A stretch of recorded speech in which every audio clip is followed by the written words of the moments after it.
going to rifle camp? Next on the Journal. From the north, south, east, and west, from the woodland and plains and waterways, come challenges and thrills and excitement for every member of the wilderness family. These are our stories, our adventures from the wild places, both near and far. All of our hits and misses, the memories, our time spent living the wild life. Join us. Come past the streetlights. Step into the real world. The world of the Wilderness Journal. The Journal is underwritten by The Ina Store, your Cadillac area Kubota dealer with a full lineup of Kubota tractors, utility vehicles, and equipment. For farm or food plot, it's the Ina Store in beautiful downtown Ina, Michigan. And by Mads Outdoor Products, a full-line Avalon dealer. Mads also features Featherlight trailers, livestock stalls, and chute, as well as service, winterizing, and storage, inside or out. Mads Outdoor Product, in the center of it all, Harrison and Cadillac, Michigan. And by With over a century of experience in the Indiana and Michigan area, Reith Riley is a full-service asphalt paving company handling commercial, industrial, and privately owned paving projects of all sizes. To learn more about Reith Riley, and by J&J Smoked Meats, makers of ready-to-go, high-protein, low-sugar snacks. At home, or the game, anywhere, and everywhere. J&J Smoked Meat Snacks. and by viewers like you. Thank you. Hi, friends, and welcome. On today's adventure, we're going over to visit our good friends over at Hopkins Trophy Whitetails. We're going over to see Ryan Hopkins. And I have to tell you, we normally go over there in the fall for a great thing we like to call bow camp. Well, this year, time and travel and some family issues just didn't allow for it. There just wasn't time. So I was really pleased when Ryan called me up just after Thanksgiving and said, hey, why don't you bring a rifle over and try a late season hunt? And it took me about half a second to try to remember which one of the grandkids had borrowed Whisper so I could borrow her back. Friends, I'm your host, Kyle Randall. This is my Wilderness Journal, and we're going over to rifle camp right now. It was about 4 o'clock in the afternoon when Kyle Jr. whispered he could see something. There was a little spike buck working its way around the far edge of the food plot. And as we watched, we could see he wasn't alone.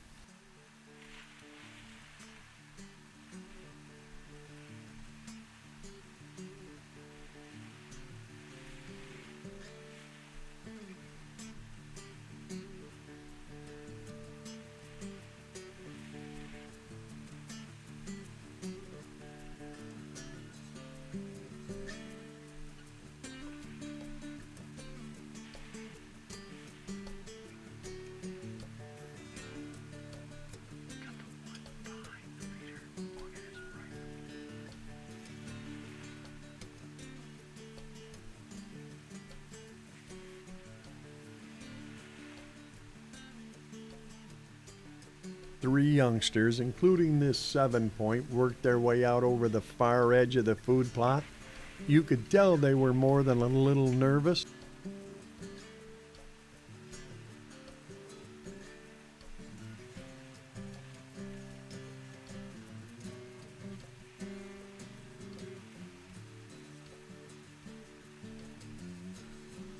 As they picked their way along, they would stop and throw their head up and stare back into the trees. Kyle would look. The deer would look. But so far, we didn't see anything. And then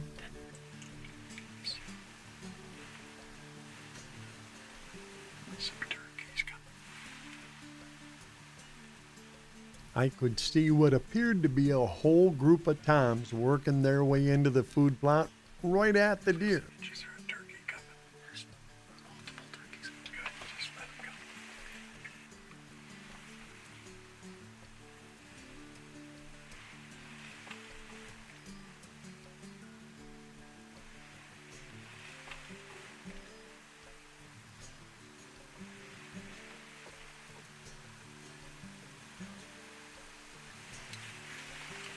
Walking right at those deer. Watch your times. I got a turkey tag right there in my backpack. Not legal.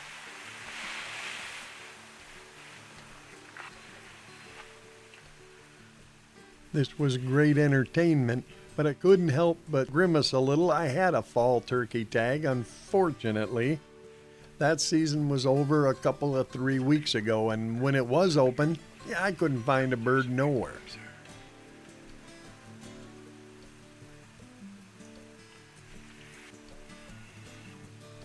That last two are both good ones.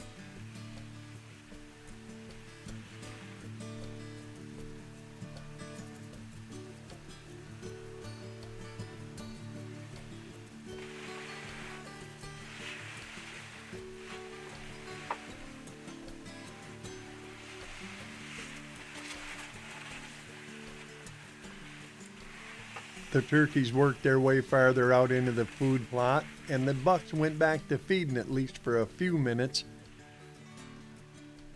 And then they started looking back out into the woods the same way. I couldn't see any more turkeys, but they were obviously getting more and more nervous. And then finally they walked over to the far end of the plot,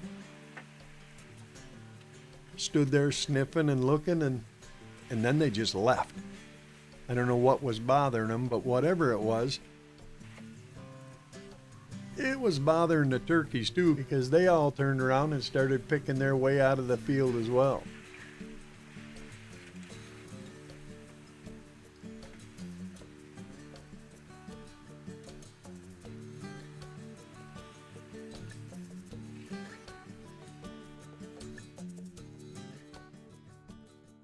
It would have been really nice to see a couple of big toms like that, about 3 weeks ago. Yeah, when the fall turkey season, the one I had a tag in my pocket for, was still going on. That's the way it is. Friends, you've heard it a million times, and it's always true. It's hunting. We don't always get them all. On the other hand, seeing a couple of young bucks up on their feet, Well, that was more than a little encouraging, especially this late in the season. And speaking of late, it was getting late in the day when Kyle whispered he could see some does coming. I see two. There's more than two. I've counted two rays.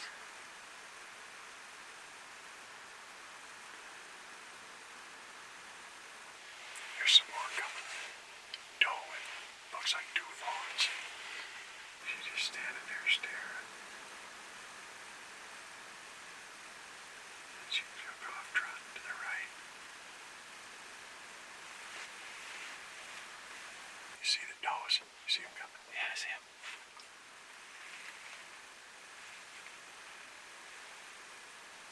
And there's one further back in there.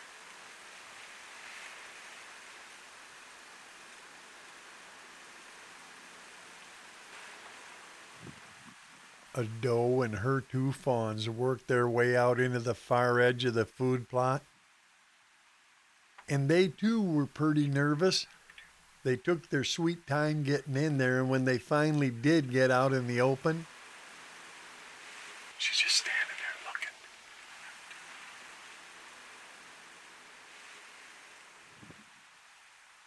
all she wanted to do was stand around and stare. She was obviously uncomfortable.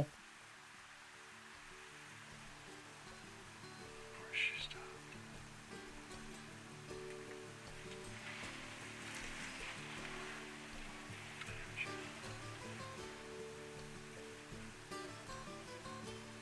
But she finally did pensively work her way out into the plot.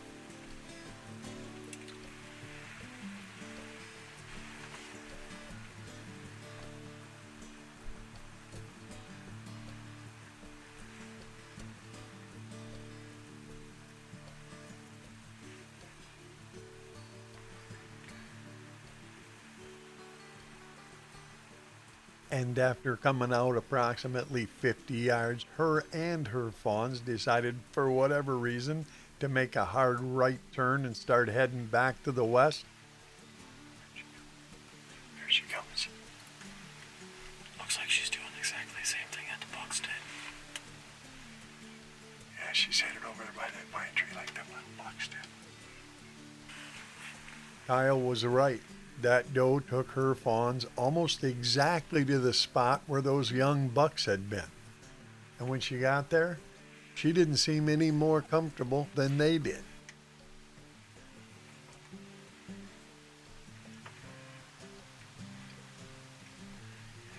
She's looking at us. I don't think so. She stood and she stared this way and that way. She'd grab a mouthful or two to eat and then throw her head up and stare again.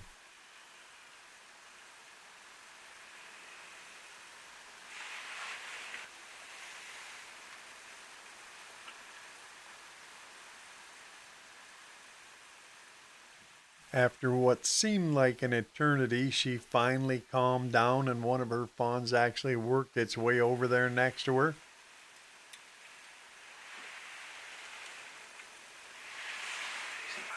She's pretty big compared to the other two. Well, those are her fawns from this year, so she should be. They fed for a few seconds, but it didn't last. Something was bothering those deer.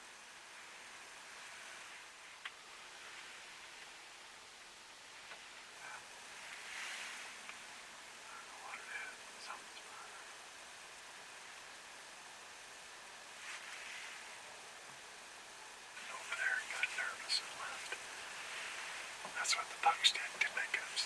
They smelling us. Of course, what's going that way? Boy, she's spooky.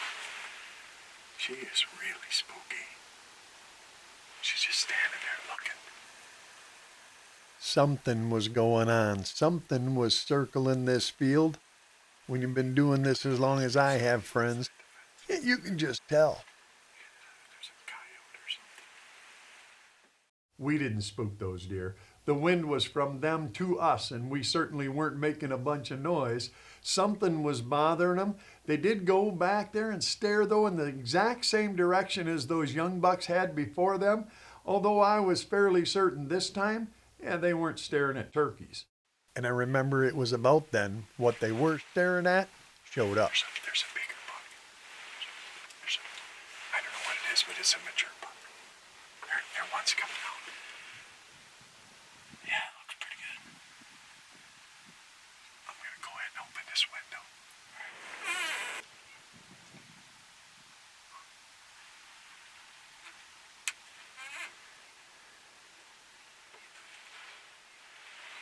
There were two bucks working their way just off the edge of the plot, and one of them was a real dandy. One behind the tree.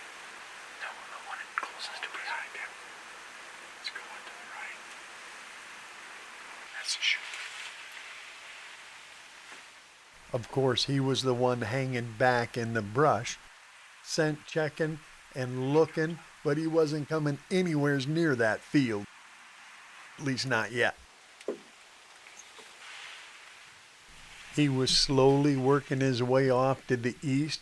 He'd stop and look at those does, look back at that smaller buck, and he occasionally would pass through a small opening, but nothing I was real comfortable taking a shot at 160 plus yards through. And then the younger buck, what appeared to be a 10-point, started to work just onto the edge of the plot. I got lined up on him, and then I realized I'm out a window. I don't have a shot, though. I didn't have a shot. I needed to change windows to get out in front of him, and when I did, he turned and went down through the brush with the older buck. He's down in a trench or a ditch or something. See how low his chest is? See? That second buck's a really big 8-point. If we get a chance at him. Just no shot.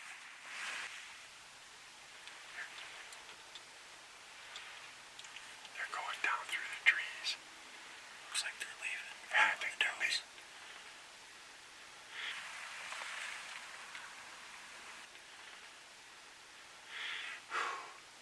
I just needed that dead point to turn. That's a nice buck. But he was there for a second. Time I got the gun out, I couldn't get on him out this window. I had to go out the next one, and by the time I did that, he'd turned. My whole season's been like that. They were there just for a second. Two really nice bucks. Unfortunately, they didn't come up into the food plot. As you saw, they stayed out in the trees and just circled us, staring and wind checking those does. Friends, this late in the season, no matter where you are, older deer are plenty cautious. And for now, well, let's just say for now, all we could do was watch those bucks going east. That is until that doe, the one with the two fawns who had squirted out of there, made a big circle and she came back in. There. Yeah, see. By the triple tree. The fawn's right behind her. Yeah, right. She was still being mighty cautious, but she was now on the east edge of the food plot looking back in our direction. They keep looking. She's looking back, though.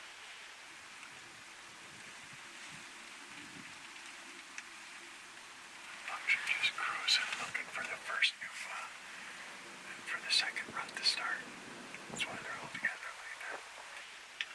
They must be still back there. There's something still in there. Oh, yeah. We set this down. There's something still in there. She was definitely looking back the way the bucks had gone, but she finally started working out into the food plot again.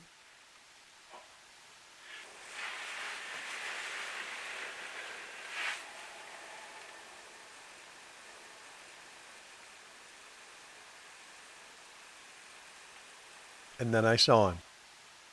I can see an antler, just an antler around them trees. There's at least one of them bucks or some bucks standing back in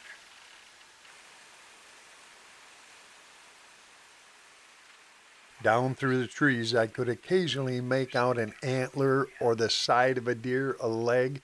There was definitely a buck hanging back looking out at these does. And I wasn't the only one that knew it. That old doe, the one with the marled left eye, she knew it.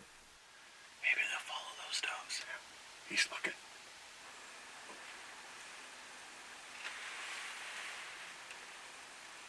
And then finally, Here he comes. He's coming. That 8-point's coming.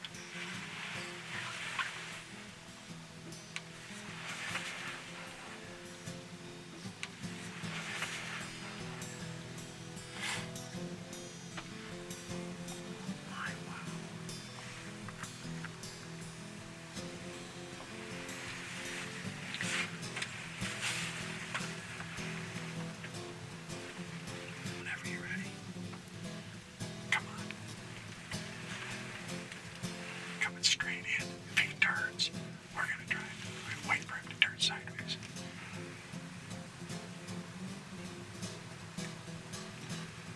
Just stick with him. Don't turn. That's a pretty bad 8-point right there, buddy.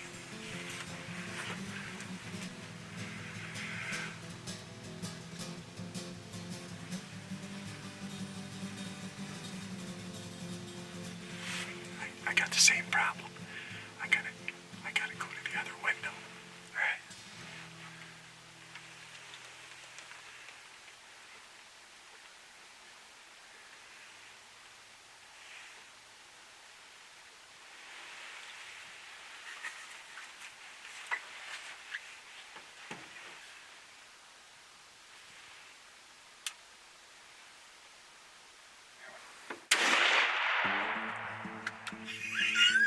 We nailed him, brother. He ain't moving, buddy. He ain't moving. He went down right there. Oh, yeah. He's twitching a little bit. He's finished. Put her back on safe. Dude, We did it. what an awesome deer. Oh, yeah. Thank you, Lord Jesus. It's a very nice buck. I'm getting kind of old for this. It's kind of hard on the ticker. Oh, yeah. I saw them go by, you know, and they cut and went down through the trees, and I didn't have no shot. That other buck that was with him, he's a 9 or a 10. I thought, you know, I definitely shot that deer if I'd have got the chance. But Oh, yeah. And by the time I got out of the one window and got over, of course, he went the other way, and then I had to haul it back in. It's like, come on, it's going to happen again. It always happens. Well, this year it sure does, but they left. They were gone. Yeah. I mean, We could have seen them. They were in the trees yeah, behind the does. and they headed east, and then that one doe with the two doe fawns come back, and all of a sudden, you know, I heard you, buck. I'm like, I can't see no buck, and I'm looking with the binoculars, and I see an antler sticking out of a tree, and oh, that buck. Yeah, I told you there's back there. And then he walks in, and I think I got a perfect shot, and I get over, and I'm in the right window to shoot, and he turns and comes right straight at me. And I don't like shooting deer live. I mean, you can, I know guys do, but I like them to get sideways if I can. And that's, Because if they put their head down. well, and that's the thing. And then he walked up there by them does, and I thought, same thing. I'd go to the other window again, and I got back out there, and he's walking across there, and I seen him. There was a deer in the way, and I whispered, and I know you heard me. As soon as he clears them deer winged, because two more steps, he's gone. Oh, yeah. 2 more steps, he's in the woods, and he's gone. He cleared the back end of those deer, and well, let's just say that the time for waiting was over. You want to go look at a deer? Yeah. All right, let's go. I'm sure he's not just taking a nap. He's dropping right there.